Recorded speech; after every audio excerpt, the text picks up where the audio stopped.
Hello everyone, and welcome back to Algebra 1 with Miss Betsy. Today we're going to be doing some more work with inequalities. We're specifically going to be talking about the subtraction and the addition property of inequalities. These properties will show us that you can solve inequalities in just the same manner that you solve a regular algebraic equation. Now, if you're using the same text as I am, we are in chapter 5.2, section 5.2, and we're beginning on page 186. I'm using as my text Algebra 1 for Christian Schools, published by Bob Jones University Press. This is the second edition. Before we get started though, I want to know if you can tell me what it is that is green and wiggly and goes hith. And I'm sure you probably figured out immediately that that is a snake with a lisp. So let's go ahead and dive right into this, just with some examples that I want to show you. What would happen if we had this inequality here that said 5 was less than 7? Now we know that's true. Well, we know that with an equation, if we add the same quantity to both sides of that equation, it remains in balance. What happens if we would do that same thing with this inequality and add 2 to both sides of the equation? Is our resulting inequality still true? Sure, 7 is less than 9. Well, what if we had 2 is greater than or equal to a -4? What's going to happen here if we add the same quantity to both sides of the equation? 2 plus 5, is that still greater than or equal to -4 plus 5? Well, is 7 greater than or equal to 1? Yes, that's still true. What if you have 6 is not equal to -2? And I would certainly hope that you know that.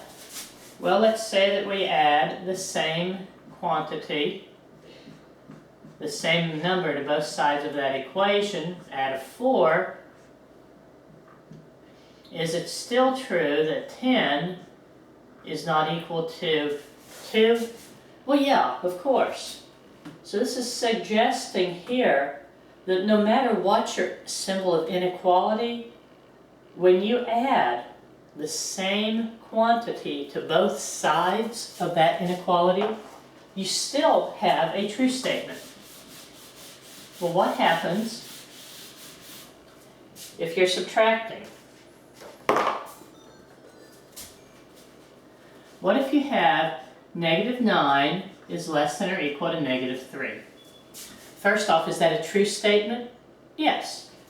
Well, what happens if we subtract the same quantity or the same amount from both sides of the equation? What happens if we subtract a -5? I'm sorry, from both sides of the inequality. Is the inequality still true? -9 minus 5 is a -14. Is that less than or equal to -3 minus 5, which is a -8? Yes, -14 is smaller than a -8. So this is a true statement. You say, but Miss Betsy, it says less than or equal to. Yes, it's the or. Whenever you have an or statement, only one of the conditions has to be true for the expression to be true. Either -14 has to be less than -8, which it is, or it has to be equal to a -8, which it clearly is not. One of the conditions has been met, however.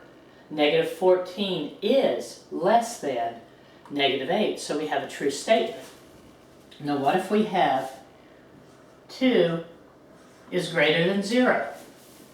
Let's subtract 3 from both sides of that inequality and see if it's still true. Is -1 greater than -3? Yes, of course it is. So what we've seen with the first 3 examples with addition, and with these 2 examples here with subtraction, that when you're dealing with inequalities, whether it's greater than, less than, greater than or equal to, less than or equal to, not equal to, you can use the same addition and subtraction properties that you did with inequalities that you did with equalities. It says as long as you add or subtract the same value to both sides of the inequality, you still have a true statement. Let me show you what that looks like in algebra language. This is the addition property of inequality.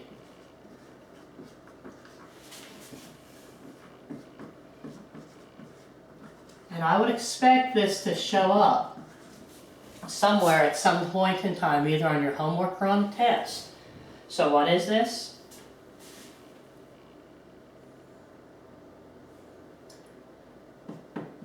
And I'm going to write it exactly here. If A and B are two real numbers or expressions,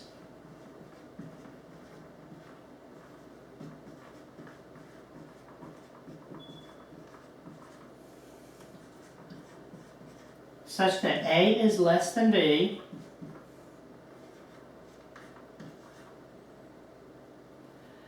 and C is a real number or expression,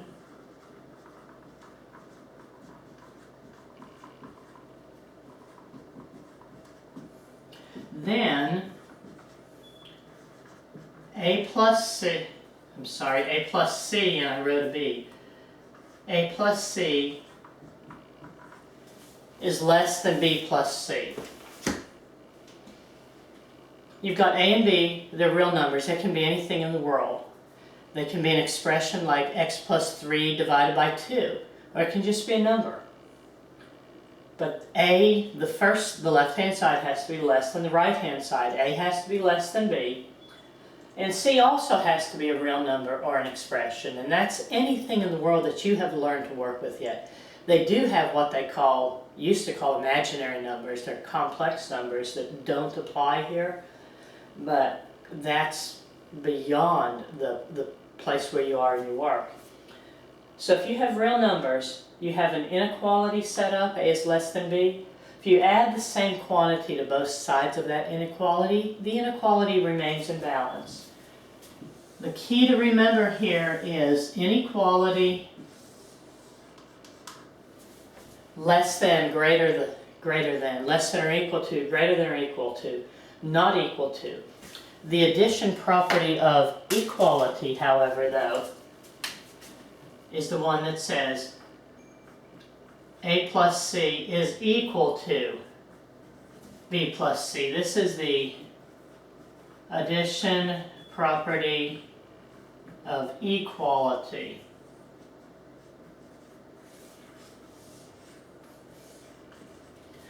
Do not get these mixed up. Equality means the equations are equal, the expressions are equal. Inequality means that they are not the same, but you can still solve inequalities just the same way that you solve a regular equation. Now, we can change all of this here. Instead of it being the addition property, we're going to have it be the subtraction property.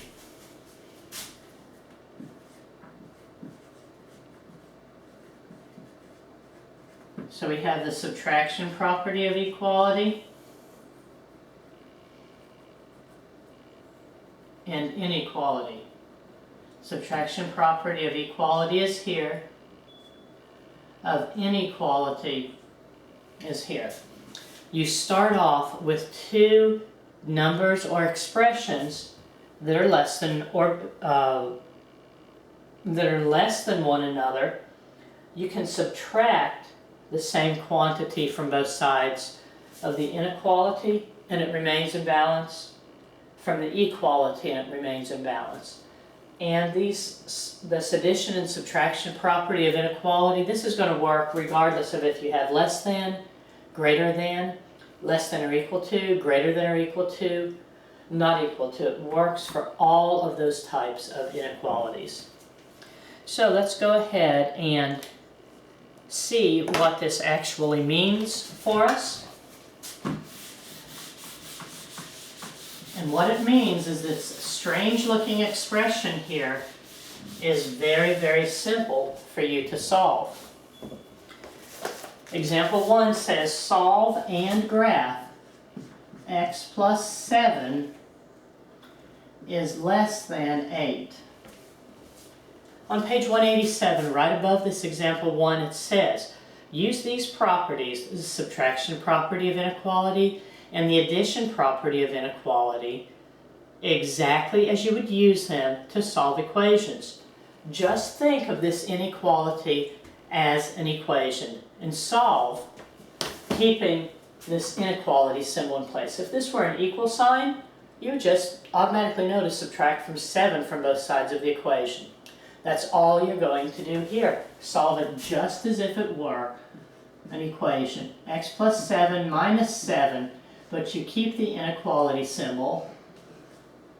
Is equal to 8 minus 7. We've subtracted a 7 from both sides of this inequality. And we now have x is less than 1. Am I finished with my assignment?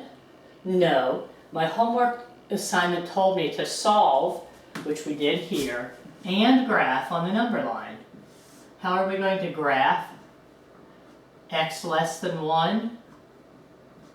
Less than means that the 1 itself is not included in the solution, so we use an open circle around 1, and we shade everything to the left of it.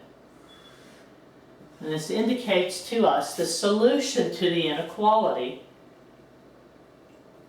in graphical form, showing us that x is less than 1. See how easy that is? You guys get a break with your homework this time.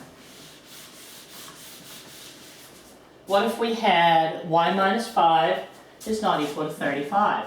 Y minus 5 is not equal to 32, actually. If that were an equal sign, how would you solve for y? You would simply add 5 to both sides of the equation. So here we're going to add 5 to both sides of the inequality. When we finish that, we see that we have y is not equal to 37. Now here, they didn't ask us to graph it, but if they did, what would we do? 0, 37, negative 37. What's our statement tell us? It tells us that y can be everything except 37. 37 is not a part of the solution, so that would be the graph for this. Our final example,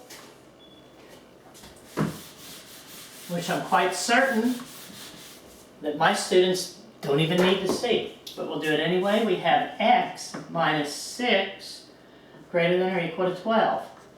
We're going to treat that as an equation. To isolate our x, we're going to add 6 to both sides of this inequality. And we have x is greater than or equal to 18. This is our solution. If they asked you to graph this on the number line, what would you do? Well, use your ruler to make me a nice straight, neatly marked out number line. X can be greater than or equal to a positive 18. So we use a solid circle at 18 and we shade in everything to the right of that. See how easy it is to solve inequalities? Go ahead and get through your homework, and I will see you next time.